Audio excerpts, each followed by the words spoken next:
Your empire is built on fear. Chen's transmission reached every Zern ship. Fear of innovation, fear of change, fear of evolution. You stopped advancing because you thought you'd reached perfection. We never stop. We never settle. Every weapon you use against us becomes our teacher.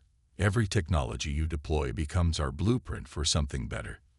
The Zern fleet commander, watching his ships being systematically dismantled by weapons that shouldn't have existed, finally understood the true horror of what humanity represented. They weren't just fighting back. They were evolving during the battle itself, each engagement making them stronger, more adaptable, more lethal. As the battle reached its climax, the Zern discovered that humans had done more than just reverse engineer their technology. They had fundamentally reimagined it. Human ships began to demonstrate capabilities that the Zern had thought theoretically impossible, using principles that centuries of Zern science had dismissed as unworkable. The Zern Empire had started this war believing they were invincible. Now they faced an enemy that didn't just fight back. They learned, adapted, and evolved with every encounter. An enemy that turned defeat into education and survival into advancement. The Battle of Seoul, as it would come to be known, marked more than just a military victory. It represented the moment when humanity proved that true strength lay not in achieving perfection, but in the endless pursuit of improvement. The hunter becomes the hunted. The Zern Empire had never known fear within their own borders. Their core worlds, protected by defense systems refined over millennia, were considered impregnable. No enemy fleet had ever penetrated their territory. No hostile force had ever threatened their homeworlds. Until now. The first sign that something was wrong came when Zern Command lost contact with an entire sector of their defense network, not through battle damage or system failure. The network simply went quiet, as if it had never existed. When investigation fleets arrived, they found empty space where monitoring stations should have been. In the war room of the Earth Defense Force's new flagship, Prometheus Unbound, Fleet Admiral Sarah Chen studied the holographic display of Zern space. They built their empire like their ships. All offense, minimal internal security. They never expected anyone to get past their outer defenses. Humanity's counteroffensive didn't follow any strategy the Zern could comprehend. There were no massive fleet engagements, no pitched battles between capital ships. Instead, human vessels seemed to materialize from nowhere, strike with devastating precision, and vanish before the Zern could respond. They don't understand what we've done, Dr. Marcus Wong explained to the Earth Defense Council. We're not just using their fold space technology for FTL travel. We're weaponizing spacetime itself. The Zern discovered, to their horror, that human ships could create microscopic wormholes anywhere within their territory. These spatial ruptures weren't just for transportation. They were weapons that could bypass any defense. A pinpoint breach could disable a dreadnought's power core. A momentary spatial fold could extract vital data from the most secure Zern facility. But humanity's most devastating weapon wasn't technological. It was psychological. The Zern had built their society on absolute certainty in their superiority. Now that certainty was being systematically destroyed. Admiral Elena Rossi's message to her fleet captured the essence of humanity's strategy. We're not here to conquer their worlds. We're here to shatter their illusion of invulnerability. Every strike should remind them that their technology cannot save them, that their defenses cannot protect them, that nowhere in their empire is truly safe. The humans struck at targets the Zern had never thought to defend. Ancient artifacts disappeared from museum worlds. Vital research data vanished from secure facilities. Entire defensive installations were reconstructed into abstract art sculptures while their garrisons slept. Each attack was precisely calculated not just for military value, but for psychological impact. The Zern discovered messages written in their most secure databases. Your weapons are impressive. We've made them better. Their most advanced AI systems began displaying human poetry. Their unbreakable quantum encryption was broken, not by brute force, but by mathematics they had never imagined possible. The Zern's response to this unprecedented invasion revealed their fundamental weakness, an inability to adapt quickly enough. Their military doctrine, unchanged for centuries, had no answer for an enemy that refused to fight according to any known rules of warfare. Look at their response patterns. General Marcus Chen pointed out during a strategic briefing. They keep trying to force us into traditional space battles. Fear is a weapon, General Maya Rodriguez told her officers. The Zern believe themselves to be apex predators, but they've never experienced being hunted. We're not going to just defeat them. We're going to make them understand terror. Human resistance cells emerged from hidden bunkers across the globe, armed with weapons that seemed primitive to Zern sensors until they struck. Railguns that appeared to be simple projectile weapons delivered payloads that rewrote the molecular structure of Zern armor.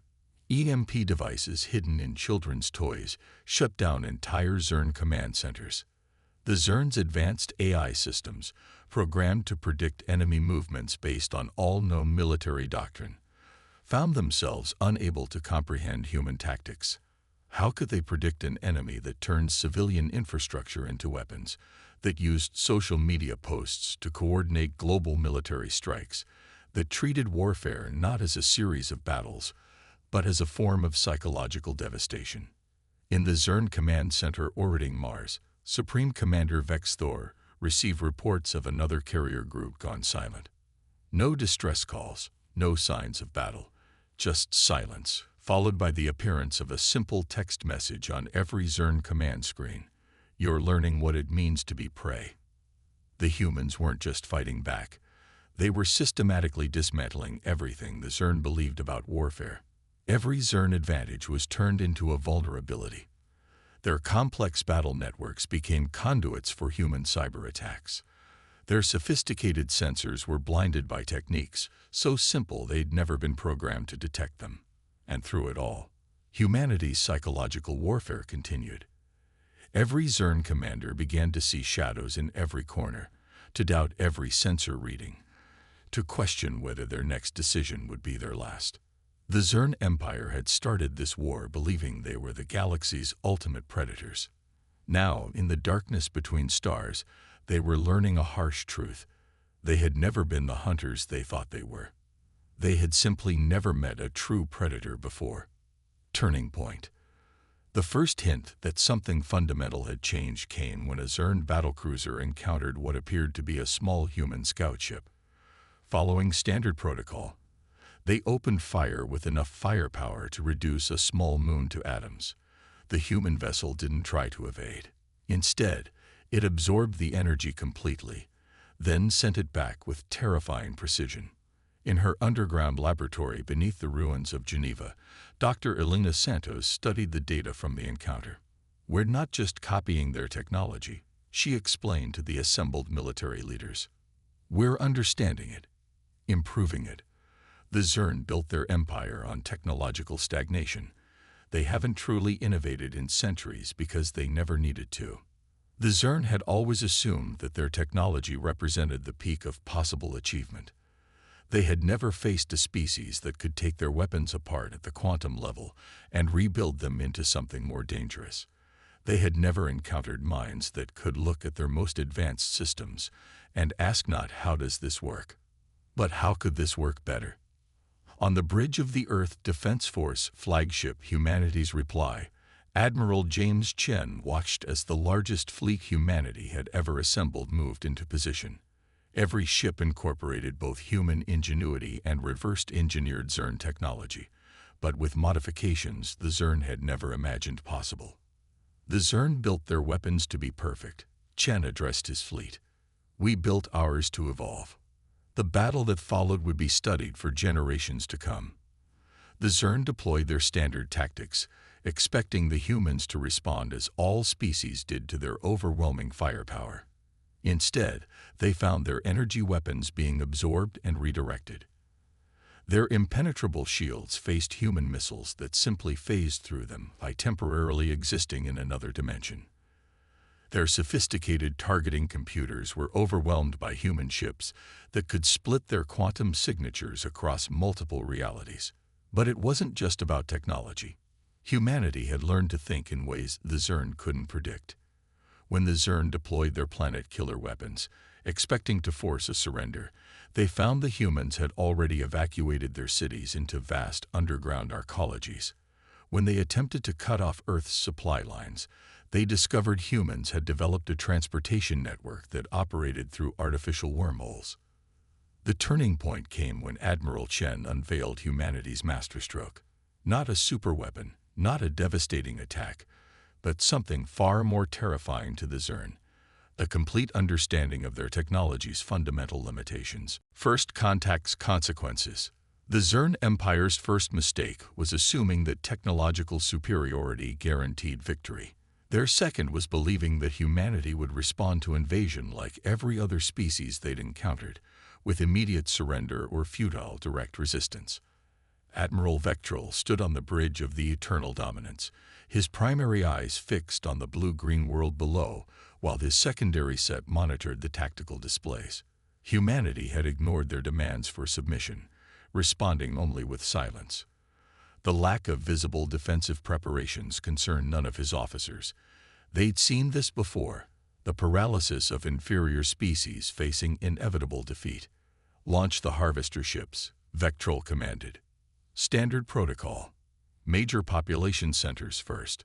Show them the futility of resistance." The massive ships descended through Earth's atmosphere, their energy shields dispersing the heat of entry into beautiful aurora-like displays. Vectrol allowed himself a moment of appreciation. The Zern had perfected the art of making conquest beautiful. But something was wrong. The cities below were empty.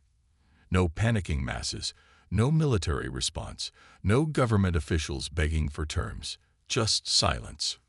"Admiral," his sensor officer called out, mandibles clicking in confusion. "We're detecting unusual energy signatures. They don't match any known weapon systems." Vectrol dismissed the concern with a wave of his primary manipulator. "Primitive attempts at defense. Proceed with." The first harvester ship disappeared. Not destroyed. There was no explosion, no debris. It simply vanished from their sensors. Then another, and another. "Admiral, we're losing contact with ground teams. No distress signals, no combat reports. They're just going dark." Vectrol felt the first stirring of unease in his thoracic cavity. This wasn't how inferior species behaved. They weren't supposed to have countermeasures the Zern hadn't even detected. They weren't supposed to strike from nowhere, leaving no trace. A transmission cut through their communications channels. A single human voice, calm and measured. "You should have asked about us before you came. You should have wondered why this sector of space was empty of colonies. The species you encountered before, they fought wars. We hunt." The tactical display erupted with new signatures, thousands of them, emerging from underground bunkers, rising from the oceans, dropping from orbit. The humans hadn't been hiding in fear. They'd been surrounding the invasion fleet. Vectrol watched in horror as his supposedly invincible armada was systematically dismantled by an enemy they couldn't effectively target. Human weapons didn't just destroy. They adapted, learning from each engagement, becoming more effective with each strike. As the Eternal Dominance's systems began to fail, Vectrol realized the Zern Empire's final mistake. They had assumed humanity would fight a war. Instead, humanity had turned their invasion into a hunt, and the Zern were the prey. The art of asymmetric warfare. The Zern Empire had never encountered an enemy that refused to fight according to the established rules of warfare. Their battle doctrine, perfected over millennia, relied on overwhelming force and technological superiority. But humanity wrote its own rules. In orbit, Zern battle computers struggled to target human vessels that seemed to flicker in and out of existence. Their advanced targeting systems, capable of tracking thousands of objects simultaneously, were being fooled by human ships that could somehow exist in multiple places at once. "Quantum ghost drives," explained Dr. Sarah Chen to the United Earth Defense Council. "We're not trying to outrun their weapons or outfight their ships. We're making their targeting systems useless by existing in multiple quantum states simultaneously." On the ground, the situation was even more disturbing for the Zern. Their ground forces, encased in nearly impenetrable battle armor and armed with weapons that could level cities, found themselves fighting an enemy they couldn't see or predict. Commander Ixel's report to High Command was filled with growing desperation. The humans, they don't fight like warriors. They strike from nowhere, disappear into nothing.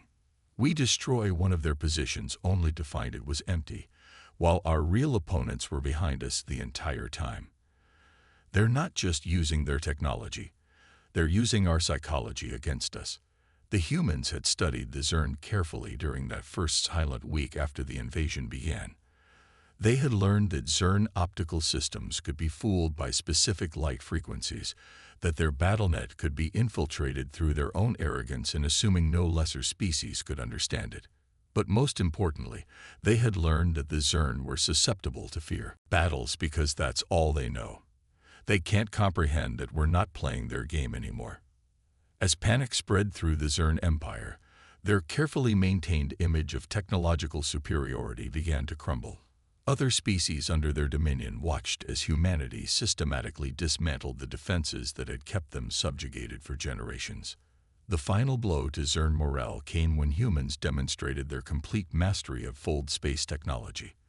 A single human vessel appeared simultaneously in the heart of every major Zern military installation across their empire.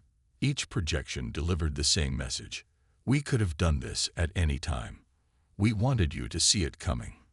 The Zern Empire had started this war believing they were invincible within their own territory. Now they faced an enemy that moved through their defenses like ghosts, that turned their own technology against them, and that seemed to take a particular pleasure in proving that nothing in the Empire was beyond humanity's reach. A new order. The final battle of the war wasn't fought with weapons at all. It took place in a neutron star system that the Zern had long ago converted into a vast computational complex. Here, in the heart of their civilization's greatest achievement, humanity delivered their ultimate message. The Zern High Council, gathered in their emergency command center deep within their homeworld, watched in disbelief as their entire strategic network began to transform. Not through violence or destruction, but through pure mathematics. Humans hadn't just learned to use Zern technology. They had discovered principles that the Zern themselves had never imagined. Dr. Sarah Chen's voice echoed through every Zern communication system. Your empire is built on the assumption that technological advancement is linear, that there's only one path to power. We're here to show you how wrong that is. Before the assembled Zern leadership, human ships began to demonstrate technologies that defied their understanding of physics. Vessels that could exist in multiple dimensions simultaneously. Weapons that didn't destroy but fundamentally altered the nature of spacetime itself. Communications that seemed to work through pure thought. You see our ships and think we've copied your technology. The transmission continued. The truth is, we've moved beyond it. Every weapon you used against us taught us not just how to fight, but how to think differently about the very nature of reality. The Zern discovered that humanity had seeded their entire empire with quantum-entangled particles, creating a network that made their most advanced communication systems look primitive. Their attempts to counter this infiltration only revealed how completely humanity had surpassed their understanding of physics. But then came the real surprise. Instead of delivering a final devastating blow, humanity offered something the Zern had never expected, a choice. Admiral James Chen's hologram appeared before the Zern High Council. You started this war believing you were the peak of evolution. We're ending it by offering you the chance to evolve with us. Your empire doesn't have to end. It can transform. The humans demonstrated their point by temporarily granting the Zern access to a fraction of their new understanding. In those brief moments, the Zern glimpsed possibilities they had never imagined. They saw how their own technology could be used in ways they had never considered, how their fundamental assumptions about physics and reality had limited their growth.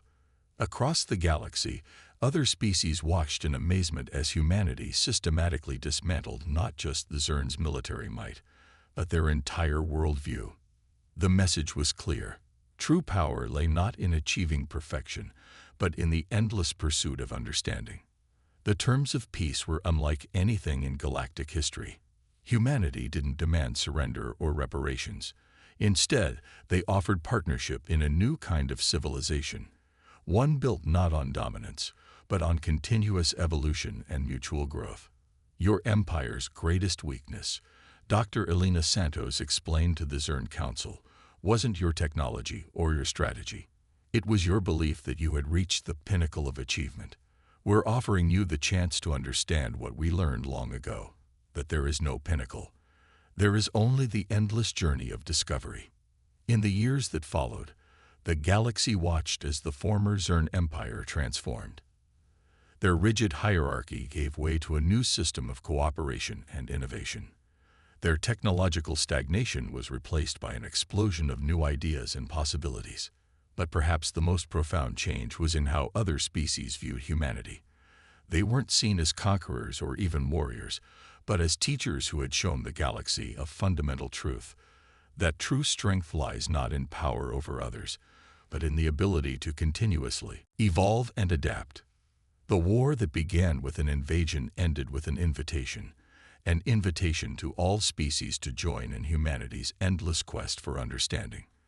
The Zern, who had once seen themselves as the galaxy's apex predators, learned to see themselves as part of something far greater, an eternal journey of discovery and growth. And in the vast depths of space, humanity continued to explore, to learn, and to evolve, not as rulers of the galaxy, but as pioneers on an endless frontier of possibility. The Sotri of the End.